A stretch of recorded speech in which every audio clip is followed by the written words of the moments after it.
ನಮಸ್ಕಾರ, ನ್ಯೂಸ್ ಬಾಕ್ಸ್ಗೆ ಸ್ವಾಗತ. ಸ್ನೇಹಿತರೆ, ಬಿಗ್ ಬಾಸ್ ಮನೆಯಲ್ಲಿ ಗೌತಮಿ ಇದೀಗ ಕ್ಯಾಪ್ಟನ್ ಆಗಿದ್ದಾರೆ.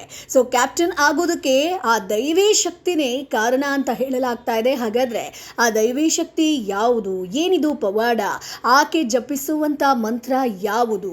ಮಂಜು ಕ್ಯಾಪ್ಟನ್ ಆಗಬೇಕಾದ್ರೂ ಕೂಡ ಆಕೆ ಅದೇ ಮಂತ್ರವನ್ನ ಜಪಿಸಿದ್ರು, ಅದೇ ದೈವಿ ಶಕ್ತಿಯನ್ನ ಕೇಳ್ಕೊಂಡಿದ್ರು. ಹಾಗಾದ್ರೆ ಅಷ್ಟಕ್ಕೂ ಆಕೆ ಪಠಿಸುವಂತಹ ಮಂತ್ರ ಯಾವುದು, ಏನ್ ಪವಾಡ ನಡೀತು, ಇವೆಲ್ಲದರ ಬಗ್ಗೆ ಕಂಪ್ಲೀಟ್ ಮಾಹಿತಿಯನ್ನ ಹೇಳ್ತೀವಿ. ಅದಕ್ಕಿಂತ ಮುಂಚೆ ನಮ್ಮ ಚಾನೆಲ್ ಅನ್ನ ತಪ್ಪದೇ ಸಬ್ಸ್ಕ್ರೈಬ್ ಮಾಡಿ.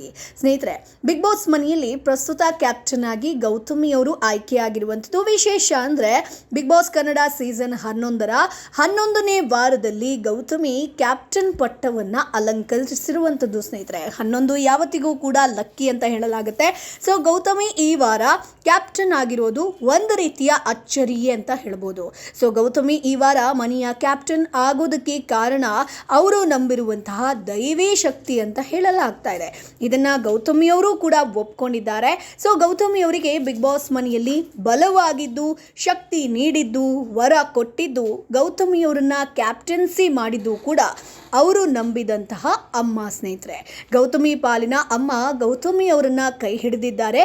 ಸೊ ಗೌತಮಿ ಅವರನ್ನ ಇಲ್ಲಿವರೆಗೂ ಕೂಡ ಅದೇ ನಡ್ಸ್ಕೊಂಡು ಬಂದಿರುವಂಥದ್ದು, ಮುಂದೆ ನಡ್ಸ್ಕೊಂಡು ಹೋಗ್ತಿರೋದು ಕೂಡ ಇದೇ ಅಮ್ಮ ಅಂತ ಗೌತಮಿ ನಂಬ್ತಾರೆ. ಅದನ್ನ ಹೇಳಿದ್ದು ಕೂಡ ಇದೆ.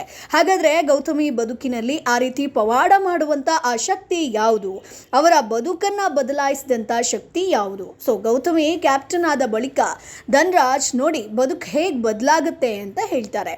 ವಿಧಿಯಾಟ ಹೇಗೆಲ್ಲ ಬದಲಾಗುತ್ತೆ, ಬಿಗ್ ಬಾಸ್ ಮನೆಯಲ್ಲಿ ಆಟ ಹೇಗೆಲ್ಲ ಬದಲಾಗುತ್ತೆ ಅನ್ನೋದಕ್ಕೆ ಸಾಕ್ಷಿ ಇದು ಅಂತ ಧನ್ರಾಜ್ ಮಾತನಾಡ್ಕೊಳ್ತಾರೆ. ಈ ಮಾತು ಅಕ್ಷರಶಃ ನಿಜ ಸ್ನೇಹಿತರೆ. ಯಾಕಂತಂದ್ರೆ ಗೌತಮಿ ಈ ವಾರ ಕ್ಯಾಪ್ಟನ್ ಆಗುವುದು ಒಂದು ಕಡೆ ಇರಲಿ, ಕ್ಯಾಪ್ಟನ್ಸಿ ಓಟದಲ್ಲೇ ಇರಲಿಲ್ಲ. ಸೊ ಕ್ಯಾಪ್ಟನ್ಸಿ ಟಾಸ್ಕ್ಗೆ ಬರಬೇಕಾದಂಥ ಯೋಗ್ಯತೆ ಕೂಡ ಗೌತಮಿ ಟೀಮ್ಗೆ ಇರಲಿಲ್ಲ. ಅವರು ಸೋತಿದ್ರು. ಆದರೆ ಬದಲಾದಂಥ ಸನ್ನಿವೇಶದಲ್ಲಿ ಗೌತಮಿ ಕ್ಯಾಪ್ಟನ್ ಆಗಿ ಆಯ್ಕೆಯಾಗಿರೋದೇ ಒಂದು ರೋಚಕ ಅಂತ ಹೇಳ್ಬೋದು.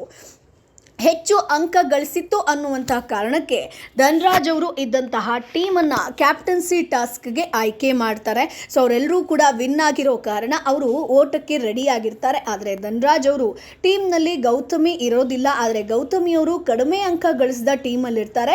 ಸೊ ಅವರು ಕ್ಯಾಪ್ಟನ್ಸಿ ಟಾಸ್ಕ್ ಪಿಚ್ನಲ್ಲೇ ಇರೋದಿಲ್ಲ ಸ್ನೇಹಿತರೆ. ಸೊ ಧನ್ರಾಜ್ ಅವರು ಈ ವಾರ ಕ್ಯಾಪ್ಟನ್ಸಿ ಟಾಸ್ಕ್ನಲ್ಲಿ ಆಡೋದಿಲ್ಲ, ಬೇರೆಯವರಿಗೆ ಅವಕಾಶ ಸಿಗುತ್ತೆ ಅಂತ ಅವರು ದೂರ ಉಳಿತಾರೆ. ಆಗಲೂ ಕೂಡ ಗೌತಮಿ ಈ ಒಂದು ಪಿಕ್ಚರಲ್ಲೇ ಇರಲೇ ಇಲ್ಲ ಸ್ನೇಹಿತರೆ. ಆದರೆ ಮೋಕ್ಷಿತಾ ಅವರು ಗೌತಮಿ ಅಥವಾ ಇನ್ಯಾರದ್ದು ಸಹಾಯ ಪಡ್ಕೊಂಡು ಕ್ಯಾಪ್ಟನ್ ಟಾಸ್ಕ್ ನಾನು ಆಡೋದಿಲ್ಲ ಅಂತಾರಲ್ಲ, ಆಗ ಆಕೆಗೆ ಅವಕಾಶ ಹುಡ್ಕೊಂಡು ಬರುತ್ತೆ. ಅಂದರೆ ಗೌತಮಿಗೆ ಅಲ್ಲೂ ಕೂಡ ಬೇರೆನೇ ಆಗಬೋದಿತ್ತು, ಅಥವಾ ಮಂಜು ನಾನು ಆಡ್ತೀನಿ ಅಂತ ಅನ್ಬೋದಿತ್ತು, ಅಥವಾ ಉಳಿದ ಸದಸ್ಯರು ನಾವು ಆಡ್ತೀವಿ ಅಂತ ಅನ್ಬೋದಿತ್ತು. ಆದರೆ ಎಲ್ಲರೂ ಕೂಡ ಸೇರಿ ಗೌತಮಿಯವರನ್ನ ಆಯ್ಕೆ ಮಾಡ್ತಾರೆ. ಸೊ ಮನೆಯವರು ಕೂಡ ಗೌತಮಿ ಕ್ಯಾಪ್ಟನ್ ಟಾಸ್ಕ್ ಆಡೋದಕ್ಕೆ ಒಪ್ಕೊಳ್ತಾರೆ.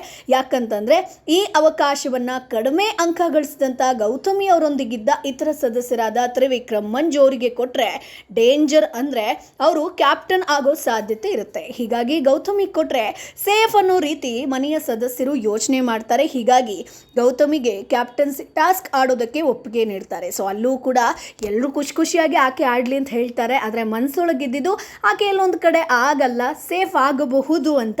ಸೊ ಮನೆಯ ಸದಸ್ಯರು ಗೌತಮಿ ಕ್ಯಾಪ್ಟನ್ ಆಗೋದಿಲ್ಲ, ಅವರು ವೀಕ್ ಅಂತ ಅನ್ಕೊಂಡಿರ್ತಾರೆ. ಸೊ ಹೀಗಾಗಿ ಗೌತಮಿ ಅವರನ್ನ ಸೆಲೆಕ್ಟ್ ಮಾಡ್ತಾರೆ. ಈ ವೇಳೆ ಗೌತಮಿ ಇನ್ನೊಬ್ಬರ ಸಹಾಯ ಕೇಳೋದಕ್ಕೆ ಹೋಗ್ತಾರೆ. ಆರಂಭದಲ್ಲಿ ಯಾರು ಕೂಡ ಒಪ್ಪೋದಿಲ್ಲ. ನಂತರ ಧನ್ರಾಜ್ ಇವರೊಂದಿಗೆ ಆಡೋದಕ್ಕೆ ಒಪ್ತಾರೆ. ಆಗ ಬಾಲ್ಗಳನ್ನ ಒಟ್ಟುಗೂಡಿಸುವ ಟಾಸ್ಕ್ನಲ್ಲಿ ಗೌತಮಿ ಹಾಗೆ ಧನ್ರಾಜ್ ಸಕ್ಸಸ್ ಕೂಡ ಆಗ್ತಾರೆ. ಈ ಒಂದು ಟಾಸ್ಕ್ನಲ್ಲಿ ಅಂತಿಮವಾಗಿ ನಾವು ನೋಡೋದಾದ್ರೆ ಶಿಶಿರ್ ಮತ್ತೆ ಗೌತಮಿ ಕ್ಯಾಪ್ಟನ್ಸಿ ಟಾಸ್ಕ್ ಆಡೋದಕ್ಕೆ ಇರ್ತಾರೆ. ಸೊ ಇಲ್ಲೇ ದೈವಿ ಶಕ್ತಿ ಪ್ರೂವ್ ಆಗಿರುವಂಥದ್ದು ಸ್ನೇಹಿತರೆ. ಒಂದ್ಸರಿ ಆಲ್ರೆಡಿ ಪ್ರೂವ್ ಆಗಿರುವಂಥದ್ದು. ಕ್ಯಾಪ್ಟನ್ಸಿ ಟಾಸ್ಕ್ಗೆ ಇವರು ಆಯ್ಕೆ ಆಗ್ತಾರೆ. ಬಿಗ್ ಬಾಸ್ ಶಿಶಿರ್ ಹಾಗೆ ಗೌತಮಿಗೆ ಕ್ಯಾಪ್ಟನ್ ಆಗೋದಕ್ಕೆ ಒಂದು ಫೈನಲ್ ಆಗಿ ಟಾಸ್ಕನ್ನು ನೀಡ್ತಾರೆ. ಈ ಟಾಸ್ಕ್ನಲ್ಲಿ ಹಗ್ಗದ ಸಹಾಯದಿಂದ ಚೆಂಡನ್ನು ಸಾಗಿಸಿ ಬಾಸ್ಕೆಟ್ಗೆ ಹಾಕಬೇಕು. ಇದು ಅಷ್ಟೊಂದು ಸುಲಭವಾಗಿರಲಿಲ್ಲ. ಇದರಲ್ಲಿ ಆರಂಭದಲ್ಲಿ ಆ ಕಡೆ ಈ ಕಡೆ ಆದರೂ ಕೂಡ ಗೌತಮಿ ಅದನ್ನು ಸರಿಯಾಗಿ ನಿಭಾಯಿಸ್ತಾರೆ. ಈ ಸಂದರ್ಭದಲ್ಲಿ ಗೌತಮಿ ಒಂದು ಮಂತ್ರವನ್ನು ಹೇಳಿ ಕೈ ಮುಗಿದು ಚೆಂಡನ್ನು ಇಡ್ತಾರೆ ಸ್ನೇಹಿತರೆ. ಸೊ ಚೆಂಡನ್ನು ಇಟ್ಟ ಮೇಲೂ ಮಂತ್ರವನ್ನು ಹೇಳ್ತಾನೆ ಇರ್ತಾರೆ. ಆ ಟಾಸ್ಕ್ ಕಂಪ್ಲೀಟ್ ಆಗೋ ತನಕ ಮಂತ್ರ ಮಂತ್ರವನ್ನ ಪಠಿಸ್ತಾನೆ ಇರ್ತಾರೆ. ಆ ಚೆಂಡನ್ನ ಹಗ್ಗದ ಸಹಾಯದಿಂದ ಸಾಗಿಸುವಾಗಲೂ ಕೂಡ ಬಾಯಲ್ಲಿ ಮಂತ್ರವನ್ನ ಜಪಿಸ್ತಾನೆ ಇರ್ತಾರೆ. ಸೊ ಗೌತಮಿ ಹಾಕುವ 5 ಚೆಂಡುಗಳಿಗೂ ಇದೇ ರೀತಿ ಮಂತ್ರವನ್ನ ಹೇಳ್ತಾ ಟಾಸ್ಕ್ ಅನ್ನ ಪೂರ್ಣಗೊಳಿಸ್ತಾರೆ. ಆದರೆ ಶಿಶಿರ್ಗೆ 1 ಬಾಲ್ ಕೂಡ ಹಾಕೋದಕ್ಕಾಗೋದಿಲ್ಲ. ಹೀಗಾಗಿ ಗೌತಮಿ 5 ಬಾಲನ್ನು ಹಾಕಿ ಗೆದ್ದು ಕ್ಯಾಪ್ಟನ್ ಆಗ್ತಾರೆ. ಸೊ ಬಳಿಕ ಗೌತಮಿ ಮನೆಯಲ್ಲಿರುವಂತಹ ದೇವಿ ಬಳಿ ಹೋಗಿ ಕೈ ಮುಗಿದು ನಮಸ್ಕಾರ ಮಾಡ್ತಾರೆ. ಇಲ್ಲಿಗೆ ಕನ್ಫರ್ಮ್ ಗೌತಮಿಗೆ ಕ್ಯಾಪ್ಟನ್ ಆಗುವಂತೆ ಮಾಡಿದ್ದು ಗೌತಮಿ ಹಿಂದಿರುವಂತ ಅದೊಂದು ವಿಶೇಷ ದೈವಿ ಶಕ್ತಿ ಅನ್ನೋದು ಫೈನಲ್ ಆಗುತ್ತೆ, ಗೊತ್ತಾಗುತ್ತೆ. ಸೊ ಗೌತಮಿ ಆಡೋ ರೀತಿ ಆಗಿರ್ಬೋದು, ನಡ್ಕೊಂಡ ರೀತಿ, ಪಾಸಿಟಿವಿಟಿ, ಪದ್ಮಾವತಿಗೆ ಶಕ್ತಿಯಾಗಿರೋದು ದೇವಿ ಶಕ್ತಿ ಅನ್ನೋದು ಸ್ಪಷ್ಟವಾಗುತ್ತೆ. ಹಾಗಾದರೆ ಗೌತಮಿ ನಂಬಿದಂಥ ಆ ದೇವರು ಯಾರು? ಸೊ ಗೌತಮಿ ನಂಬಿರುವಂಥದ್ದು ದುರ್ಗಾಂಬ ದೇವಿಯನ್ನ ಸ್ನೇಹಿತರೆ. ದುರ್ಗಾಂಬ ದೇವಿಯನ್ನ ಹಾಗೆ ಅವರ ಮಂತ್ರವನ್ನ ವಿಪರೀತವಾಗಿ ಪ್ರೀತಿಸುವಂಥ ಗೌತಮಿ ಅವರ ಬದುಕಿನಲ್ಲಿ ಇಷ್ಟೆಲ್ಲ ಪವಾಡಗಳು ಆಗೋದಕ್ಕೆ ಕಾರಣನೇ ಆ ಒಂದು ದೇವಿ ಶಕ್ತಿ ಅನ್ನೋದು ನಂಬಿದ್ದಾರೆ. ಹೀಗಾಗಿ ಆಟದಲ್ಲೂ ಕೂಡ ಅವರು ಅದೇ ದೇವಿಯ ಮಂತ್ರವನ್ನು ಜಪಿಸಿರುವಂಥದ್ದು. ಅವರು ಸದಾ ಹೇಳುವ ಅಮ್ಮ ಅಂತಂದರೆ ಅದು ದುರ್ಗಾಂಬ ದೇವಿಯಿಂದ. ಸೊ ಅವರು ಕ್ಯಾಪ್ಟನ್ ಆದರೂ ಕೂಡ ಅದೇ ಒಂದು ದುರ್ಗಾಂಬ ದೇವಿಯಿಂದಲೇ ಆಗಿರುವಂಥದ್ದು. ಹೀಗಾಗಿ ಗೌತಮಿ ನಂಬಿರುವಂಥ ಆ ದೇವಿ ಎಲ್ಲೂ ಕೂಡ ಕೈ ಬಿಡಲ್ಲ ಅನ್ನೋದು ಇಲ್ಲಿ ಸಾಬೀತಾಗಿದೆ. ಮಂಜು ಅವರು ಕ್ಯಾಪ್ಟನ್ಸಿ ಟಾಸ್ಕ್ ಆಯ್ಕೆ ಆಡುವಾಗಲೂ ಕೂಡ ಗೌತಮಿ ಇದೇ ಮಂತ್ರವನ್ನ ಜಪಿಸಿದ್ರು. ಅದಾದ ಮೇಲೆ ದೇವಿ ಹತ್ರ ಹೋಗಿ ಕೈ ಮುಗಿದಿದ್ರು ಕೂಡ. ಸೊ ನೀವೇ ಯೋಚನೆ ಮಾಡಿ, ಗೌತಮಿ ಕ್ಯಾಪ್ಟನ್ ಟಾಸ್ಕ್ ಟೀಮಲ್ಲೇ ಇರಲಿಲ್ಲ, ಅಂಥವರು ಕ್ಯಾಪ್ಟನ್ ಆಗ್ತಾರೆ ಅಂತಂದರೆ ಇದೊಂದು ಪವಾಡ ಅಲ್ಲದೆ ಮತ್ತೇನು ಸ್ನೇಹಿತರೆ. ಸೊ ಹಾಗಾಗಿ ಈಗ ಎಲ್ಲರೂ ಕೂಡ ಗೌತಮಿ ನಂಬಿರುವಂತಹ ದೇವಿ ಯಾರು ಅನ್ನುವಂಥ ಒಂದು ಚರ್ಚೆಯನ್ನೇ ಮಾಡ್ತಾ ಇದ್ದಾರೆ. ಸೊ ಈಸಿ ಆ ಒಂದು ಟಾಸ್ಕನ್ನು ಎಲ್ಲರೂ ಕೂಡ ಅಂದ್ಕೊಂಡಿದ್ರು ಶಿಶಿರ್ ವಿನ್ ಆಗಬಹುದು ಅಂತ. ಬಟ್ ಅಲ್ಲೆಲ್ಲ ಕಂಪ್ಲೀಟ್ ಚೇಂಜ್ ಆಗಿತ್ತು. ಗೌತಮಿ ಅವರು ವಿನ್ ಆದರು. ಸೊ ಆ ಟಾಸ್ಕ್ ಪೂರ್ತಿ ಆಕೆ ಮಂತ್ರವನ್ನು ಜಪಿಸ್ತಾ ಇದ್ರು. ಯಾವುದೇ ಟಾಸ್ಕ್ ಇದ್ರೂ ಕೂಡ ಆಕೆ ಮಂತ್ರವನ್ನು ಪಠಿಸುವಂಥ ಕ್ಲಿಪ್ಪಿಂಗ್ಸನ್ನು ನಾವು ನೋಡಿರ್ತೀವಿ. ಸೊ ಆಕೆ ನಂಬಿರುವಂಥದ್ದು ದುರ್ಗಾಂಬಾ ದೇವಿ ಸ್ನೇಹಿತರೆ. ಸೊ ನೀವು ಕೂಡ ದೇವಿಯನ್ನು ನಂಬ್ತೀರಾ? ನಿಮ್ಮ ಇಷ್ಟದ ದೇವಿ ಯಾವುದು? ಸೊ ನಿಮ್ಮಲ್ಲೇನಾದರೂ ಪವಾಡ ಆಗಿದೆಯಾ? ಅದನ್ನು ಕಮೆಂಟ್ ಬಾಕ್ಸ್ ಮೂಲಕ ತಿಳಿಸಿ. ನಮ್ಮ ಚಾನೆಲನ್ನು ಸಬ್ಸ್ಕ್ರೈಬ್ ಮಾಡಿ, ಸಪೋರ್ಟ್ ಮಾಡಿ.